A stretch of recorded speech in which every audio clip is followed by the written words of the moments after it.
말도 안 되는 일이 벌어졌습니다. 한국이 사우디에서 전 세계의 주목을 받고 있습니다. 물이 부족해서 세계 강대국들에게 도움을 요청했지만 번번이 거절당한 사우디. 하지만 이 소식을 들은 한국 기업이 해결하자 모두가 경악하고 마는데요. 대체 무슨 일이 있었던 걸까요? 저는 마르엥 뒤크, 파리에서 가장 유명한 건설사 콩스트리르 아베니르의 과장입니다.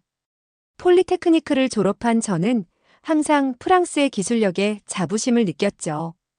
에펠탑, 개선문, 루브르 박물관까지 파리의 모든 건축물은 세계 최고의 기술력을 보여주는 증거라고 생각했습니다. 2023년 여름, 저희 회사는 사우디아라비아에서 온 특별한 제안을 받았어요. 사우디아라비아는 심각한 물 부족 문제에 시달리고 있었습니다. 그들은 세계 최대 규모의 해수 담수화 플랜트를 건설하고자 했죠. 이 프로젝트는 전 세계 건설업계의 주목을 받고 있었습니다.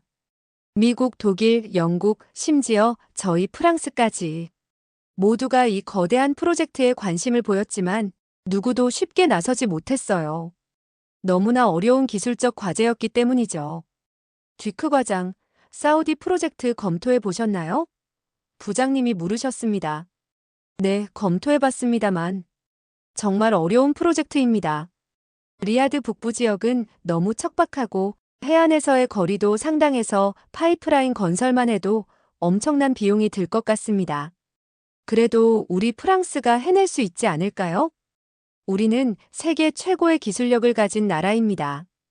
그렇게 저희 팀은 사우디 프로젝트 입찰을 준비하기 시작했어요. 하지만 내부적으로는 걱정이 많았습니다. 이 지역의 극한 더위, 그리고 하루에 수십만 톤의 해수를 담수화하는 기술. 정말 가능할까요?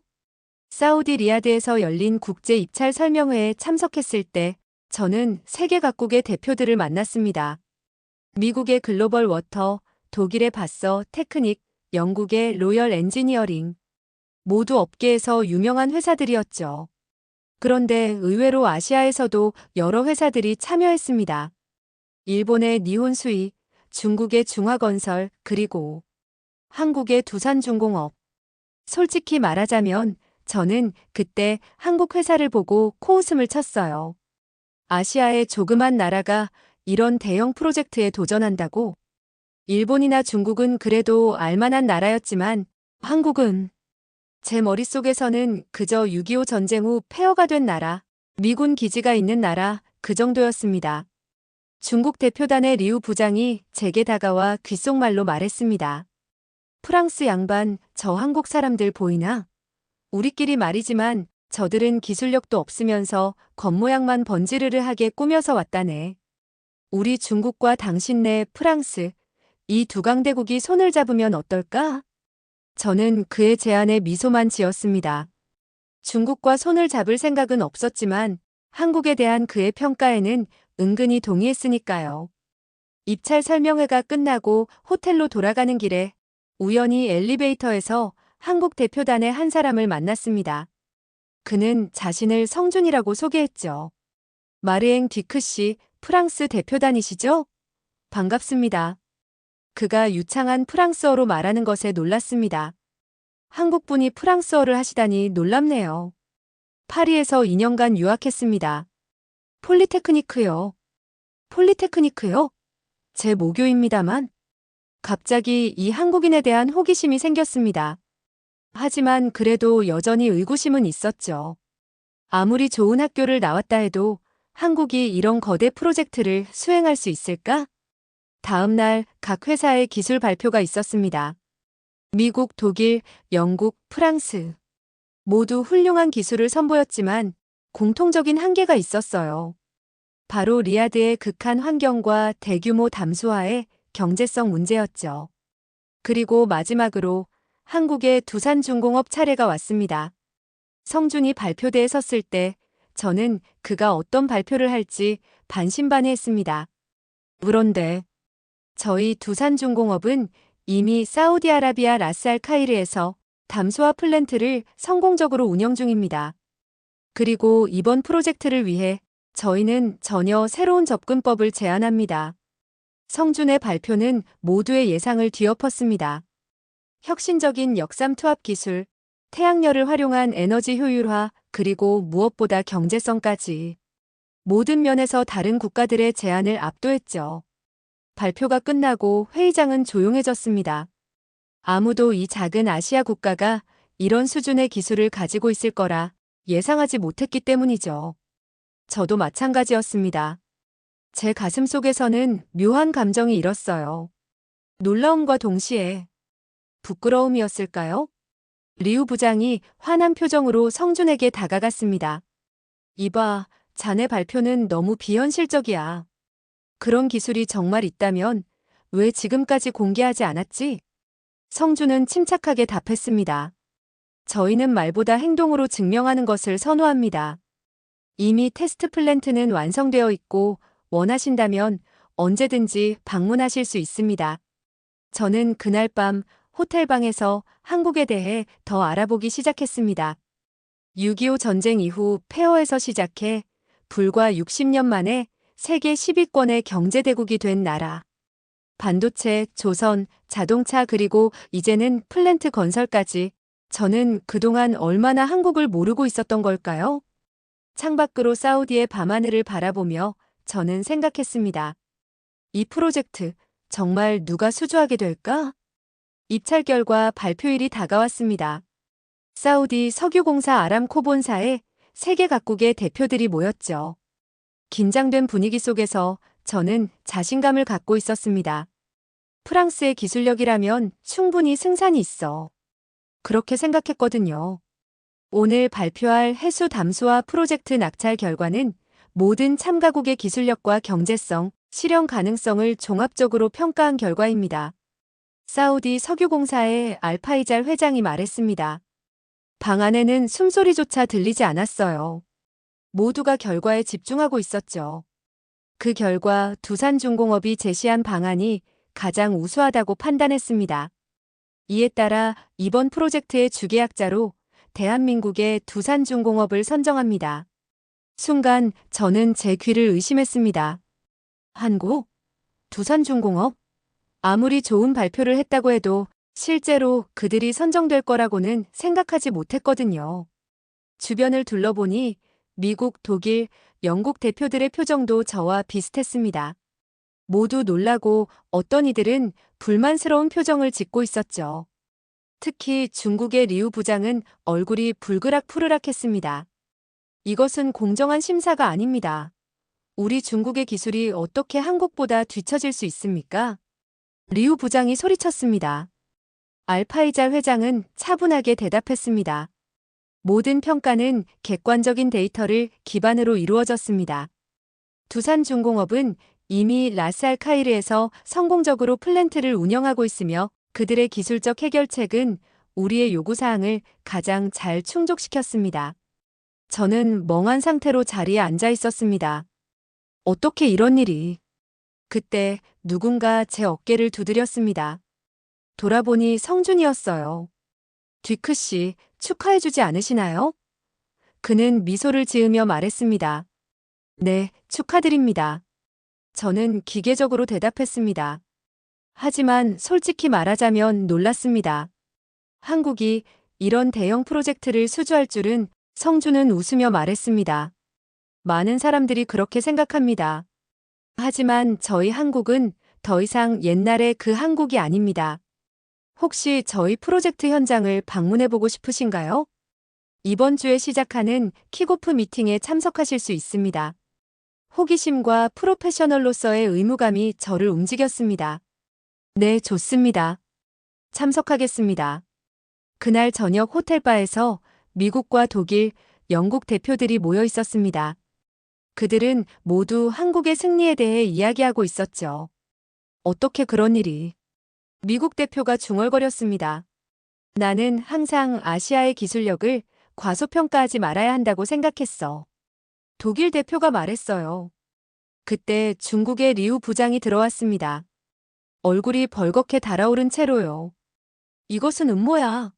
사우디와 한국이 뒤에서 거래를 한 거라고. 그가 소리쳤습니다. 진정하세요, 리우 부장님. 저는 말했습니다. 저도 놀랐지만 결과는 결과입니다. 우리는 프로페셔널답게 받아들여야죠. 당신도 그들 편이군요. 리우는 더욱 화를 냈습니다. 좋아, 두고 보자고요. 그 한국 회사가 정말 이 프로젝트를 성공시킬 수 있을지. 다음 날 저는 성준의 초대로 두산중공업의 현장 사무실을 방문했습니다. 그곳에서 저는 완전히 다른 세계를 보게 되었죠. 최첨단 설비와 정교한 계획, 그리고 무엇보다 열정적인 한국 엔지니어들. 그들은 이미 프로젝트의 모든 세부 사항을 완벽하게 준비해 두었습니다. 이 도면은 정말 놀랍네요. 저는 3D 시뮬레이션을 보며 감탄했습니다. 어떻게 이런 세밀한 부분까지 고려할 수 있었죠? 성준이 미소 지으며 대답했습니다. 우리 한국 사람들은 빨리빨리 문화로 알려져 있지만 사실 철저한 준비도 우리의 장점입니다. 1년 전부터 이 프로젝트를 위한 준비를 해왔거든요. 1년 전부터요? 그때는 아직 입찰도 시작되지 않았을 때인데. 맞습니다.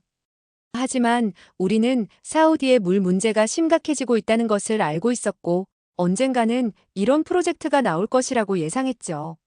저는 감탄할 수밖에 없었습니다. 얼마나 앞을 내다보는 안목인가요? 게다가 그들의 기술은 제가 알고 있던 것보다 훨씬 더 발전해 있었습니다. 이 역삼 투합 시스템은 기존의 것보다 30%더 효율적입니다.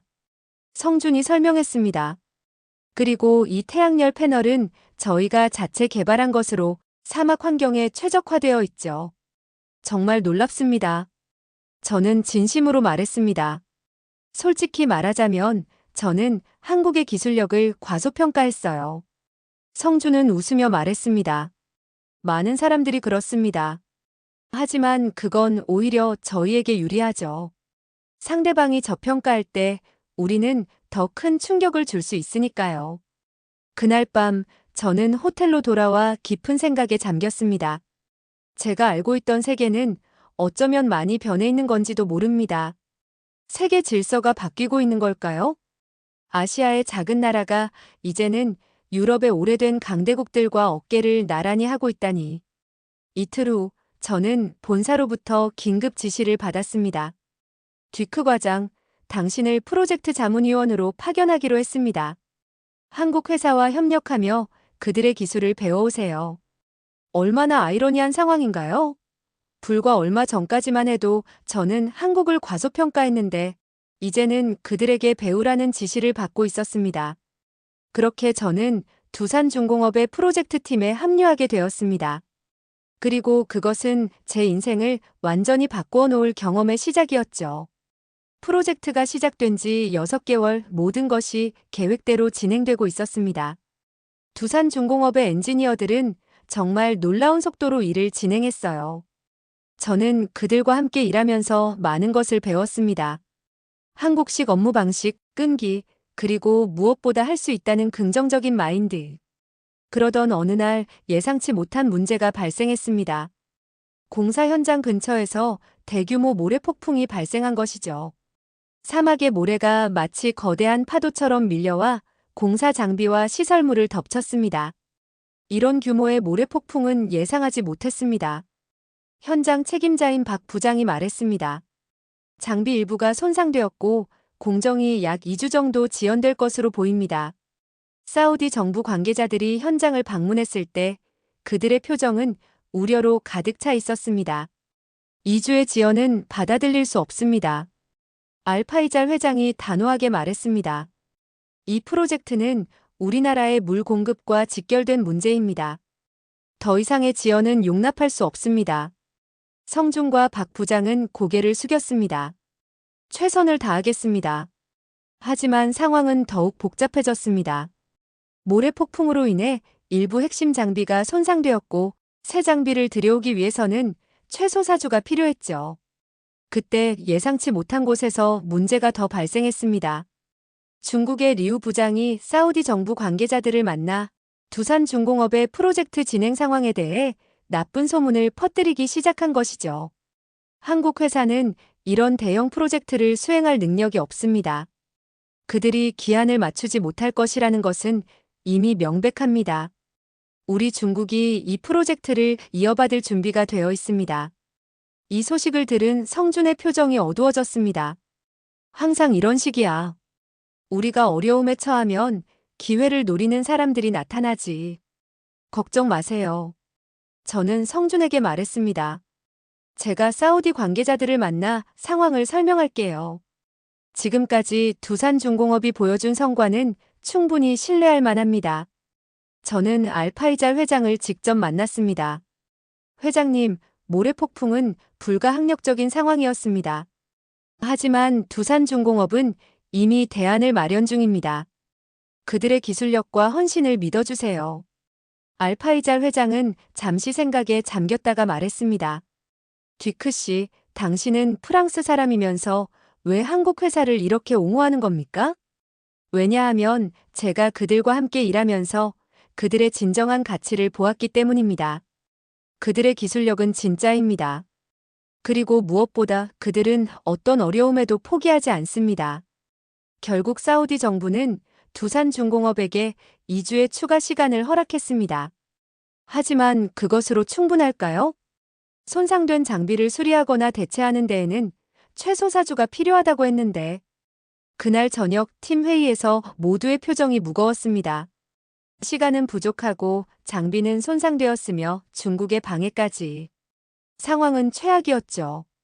이대로는 안 됩니다. 성준이 말했습니다. 우리는 새로운 방법을 찾아야 해요. 어떤 방법이죠? 저는 물었습니다. 장비 손상으로 기존의 공정 방식을 사용할 수 없다면 우리는 완전히 다른 접근법을 시도해야 합니다. 성준은 밤새 새로운 계획을 세웠습니다. 손상된 장비 대신 다른 방식으로 공사를 진행하는 방법을 찾아낸 것이죠. 그것은 더 많은 인력과 수작업을 필요로 했지만 시간을 절약할 수 있는 방법이었습니다. 이 방법은 위험합니다. 박 부장이 말했습니다. 만약 실패한다면 우리에게는 선택의 여지가 없습니다. 성준이 단호하게 말했습니다. 이것이 유일한 방법입니다. 새로운 방식으로 공사가 재개되었습니다. 한국 엔지니어들은 밤낮 없이 일했습니다. 저도 그들과 함께 현장을 지켰죠. 그들의 헌신적인 모습에 저는 깊은 감동을 받았습니다. 왜 이렇게까지 하시는 거죠? 어느 날 밤 저는 성준에게 물었습니다. 그는 이틀 동안 거의 잠도 자지 않고 일하고 있었거든요. 성준은 잠시 일을 멈추고 저를 바라보았습니다. 이것은 단순한 프로젝트가 아닙니다. 뒤크 씨. 이것은 우리 한국의 자존심이자 전 세계에 우리의 능력을 증명하는 기회입니다. 우리는 한국전쟁 이후 폐허에서 시작했습니다. 세계 어느 나라도 우리가 이만큼 발전할 거라고 생각하지 않았죠. 하지만 우리는 해냈습니다. 그리고 이번에도 해낼 것입니다. 그의 말에 저는 깊은 감명을 받았습니다. 자국에 대한 이런 자부심과 헌신, 과연 저라면 프랑스를 위해 이렇게까지 할 수 있을까요? 그러던 어느 날 중국의 리우 부장이 현장을 방문했습니다. 어떻게 진행되고 있나요? 아직도 어려움을 겪고 있는 것 같군요. 그의 가식적인 미소 뒤에 숨겨진 속셈이 너무나 뻔했습니다. 걱정 마세요, 리우 부장님. 성준이 당당하게 말했습니다. 우리는 계획대로 진행하고 있습니다. 오히려 일정을 앞당길 수도 있을 것 같네요. 리우 부장의 표정이 굳어졌습니다. 그럴 리가 없어. 장비가 손상되었다고 들었는데? 맞습니다. 하지만 우리는 이미 대안을 마련했습니다. 한국 사람들은 어려움 앞에서 더 강해지니까요. 리우 부장은 더 이상 할 말을 찾지 못하고 떠났습니다. 하지만 그것이 그의 마지막 방해는 아니었습니다. 다음 날 모래폭풍 피해 복구 작업 중에 추가적인 장비 고장이 발생했습니다. 일부 작업자들이 장비에 이상한 문제가 있다고 보고했죠. 성준은 장비를 직접 조사한 후 충격적인 사실을 발견했습니다. 누군가 의도적으로 장비를 훼손한 흔적이 있었던 것입니다. 이건 단순한 고장이 아닙니다. 성준이 낮은 목소리로 말했습니다.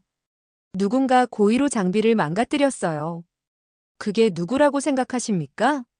저는 물었지만 이미 답은 알고 있었죠. 증거는 없습니다만. 성주는 한숨을 쉬었습니다. 어제 리우 부장이 다녀간 후에 발생한 문제입니다. 저희는 즉시 보안을 강화했습니다. 24시간 감시 체제를 구축하고 주요 장비에는 추가적인 보안 장치를 설치했죠. 하지만 손상된 장비로 인해 또다시 일정이 지연될 위기에 처했습니다. 그때 성주는 놀라운 결정을 내렸습니다. 우리는 한국에서 긴급하게 장비를 공수해 올 것입니다. 항공편으로요. 항공편으로요? 그 큰 장비를? 저는 놀라서 물었습니다. 네, 비용이 많이 들겠지만 우리에게는 시간이 가장 중요합니다. 성준이 잠시 망설이다가 말을 이었습니다. 사실 우리는 이런 상황을 예상하고 이미 예비 장비를 한국에 준비해 두었습니다. 뭐라고요? 정말 한 발 앞서 생각하시는군요. 그렇게 48시간 안에 한국에서 특수 제작된 장비가 사우디 현장에 도착했습니다. 그것도 무려 대한항공 화물기를 통째로 전세 내서 말이죠. 이 소식은 전체 프로젝트 관계자들 사이에서 큰 화제가 되었습니다. 한국 회사의 결단력과 실행력에 모두가 놀란 것이죠. 새 장비가 설치되고 작업이 재개되었습니다. 한국 엔지니어들은 더욱 열심히 일했고 저도 그들과 함께 했습니다. 저는 이제 단순한 자문위원이 아니라 그들의 팀원이 된 것 같은 느낌이었죠. 2주 후 놀라운 일이 벌어졌습니다. 프로젝트가 원래 일정을 따라잡은 것입니다. 아니, 심지어 조금 앞서게 되었죠. 알파이잘 회장이 현장을 방문했을 때 그의 표정은 경이로움으로 가득 차 있었습니다. 어떻게 이런 일이 가능했습니까? 이런 어려움에도 불구하고 성주는 겸손하게 대답했습니다. 저희 팀의 노력 덕분입니다. 그리고 그는 저를 바라보았습니다. 듀크 씨와 같은 좋은 동료들 덕분이죠. 그 순간 저는 가슴속에서 무언가 뜨거운 것이 올라오는 것을 느꼈습니다. 제가 한국팀의 일원으로 인정받고 있다는 사실이 정말 기뻤습니다. 프로젝트 완공일이 다가왔습니다. 세계 최대 규모의 해수 담수화 플랜트가 드디어 그 모습을 드러낸 것이죠. 거대한 시설, 최첨단 장비들, 그리고 무엇보다 한국의 기술력이 집약된 시스템. 모든 것이 완벽했습니다. 완공식 당일 사우디 국왕을 비롯한 고위 인사들과 세계 각국의 대표들이 모였습니다. 저는 성준과 함께 입구에 서서 내빈들을 맞이했죠. 긴장되네요. 저는 성준에게 말했습니다. 전혀요. 우리는 최선을 다했고 결과물도 완벽합니다. 자신감을 가지세요, 디크 씨. 그의 말대로 모든 것은 완벽했습니다. 시운전 결과 플랜트는 예상보다 20% 더 많은 양의 물을 생산할 수 있었고 에너지 효율성도 기존 설계보다 30% 높았습니다. 세계적인 기술 혁신이었죠. 알파이잘 회장이 연단에 섰습니다. 오늘은 우리 사우디아라비아 역사에 길이 남을 날입니다. 이 프로젝트는 단순한 담수화 시설이 아닙니다. 이것은 우리의 미래를 위한 희망입니다. 그는 잠시 말을 멈추고 두산중공업 팀을 바라보았습니다. 그리고 이 모든 것을 가능하게 해준 한국의 두산중공업에게 깊은 감사를 표합니다. 그들의 기술력과 헌신이 없었다면 이 프로젝트는 실현되지 못했을 것입니다. 박수 소리가 온 행사장을 가득 채웠습니다. 성준과 한국 엔지니어들의 얼굴에는 자부심이 가득했죠. 저 역시 그들의 성공을 진심으로 기뻐했습니다. 그런데 갑자기 예상치 못한 일이 벌어졌습니다. 알파이잘 회장이 저를 지목한 것이죠. 특별히 언급하고 싶은 분이 있습니다. 프랑스의 마르엥 듀크 씨입니다. 그는 처음에는 자문위원으로 이 프로젝트에 참여했지만 곧 두산중공업팀의 핵심 멤버가 되었습니다. 그의 헌신과 협력 정신이 이 프로젝트의 성공에 큰 기여를 했습니다. 저는 깜짝 놀랐습니다. 제가 특별히 언급될 거라고는 전혀 예상하지 못했거든요. 듀크 씨, 여기 나와주시겠습니까? 저는 떨리는 발걸음으로 연단에 올랐습니다. 그곳에서 사우디 국왕이 저에게 감사패를 수여했습니다. 국제 협력의 모범을 보여주신 것에 감사드립니다. 저는 마이크 앞에 섰습니다. 갑작스러운 상황에 무슨 말을 해야 할지 잠시 당황했지만 곧 마음속에서 우러나오는 진심을 전하기로 했습니다. 저는 오늘 이 자리에서 두 가지를 배웠습니다. 저는 말했습니다. 첫째, 국적과 배경을 넘어선 협력의 중요성입니다. 둘째, 그리고 가장 중요한 것은 우리가 얼마나 많은 선입견을 가지고 있는지에 대한 깨달음입니다. 저는 잠시 말을 멈추고 한국 팀을 바라보았습니다. 솔직히 말씀드리면 저는 처음에 한국의 기술력을 의심했습니다.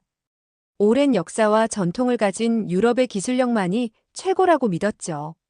하지만 저는 완전히 틀렸습니다. 행사장은 조용해졌습니다.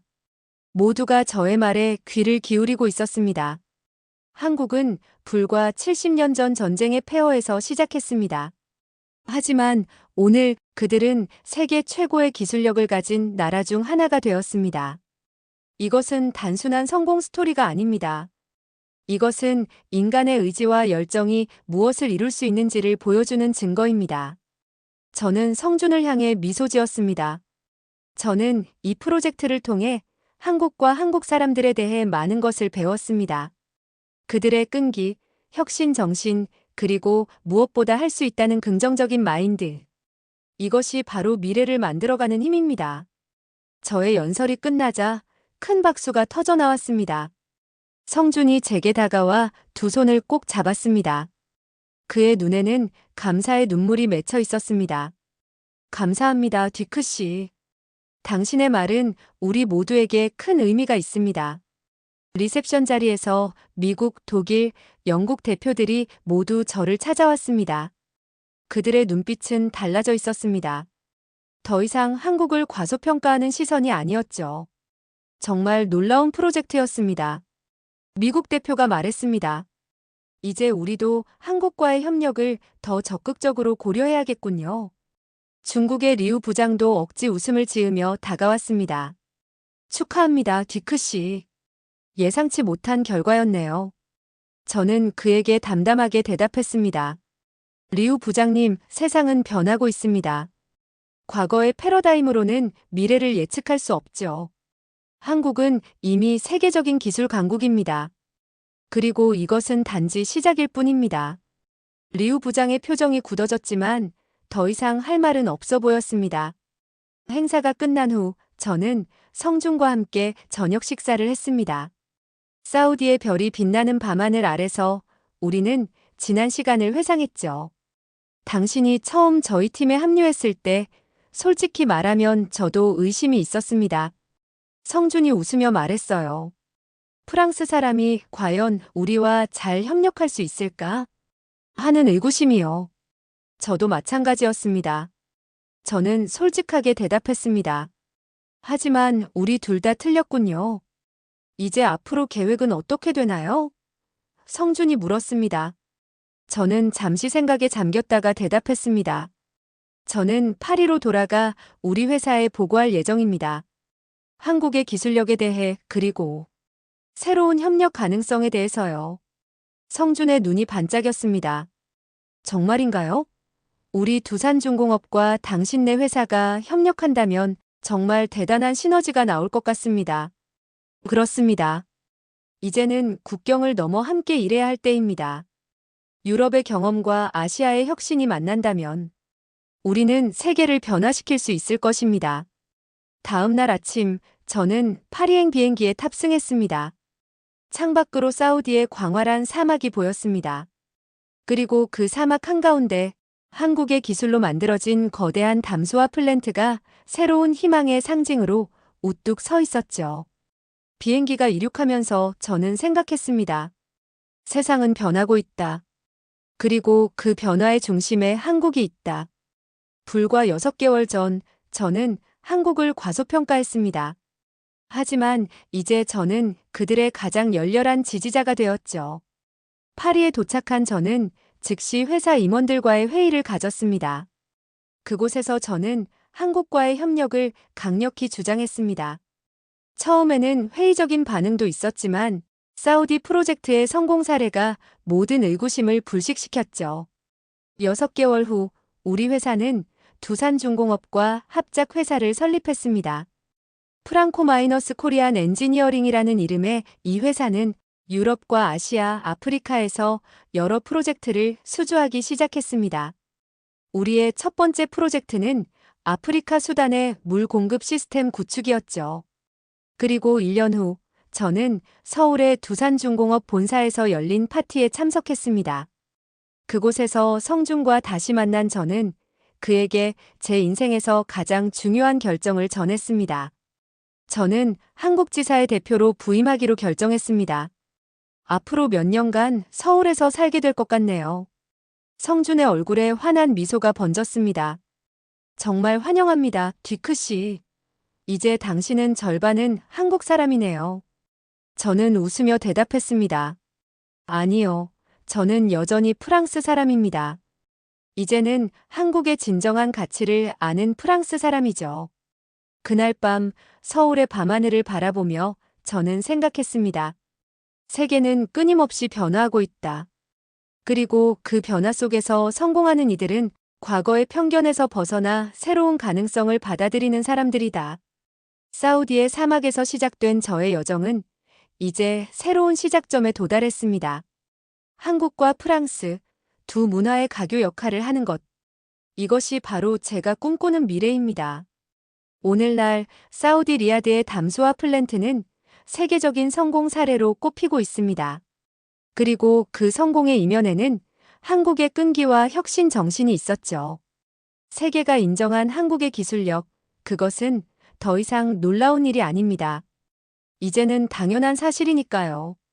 한국은 이제 세계 무대의 중심에 서 있습니다. 그리고 저 마르엥 듀크는 그 여정의 작은 일부가 되어 영광으로 생각합니다. 파리에서 서울까지 저의 인생은 한국을 만남으로써 완전히 새로운 방향으로 바뀌었습니다. 그리고 그것은 제가 받은 가장 큰 선물입니다. 사연이 재미있으셨다면 좋아요와 구독 부탁드립니다.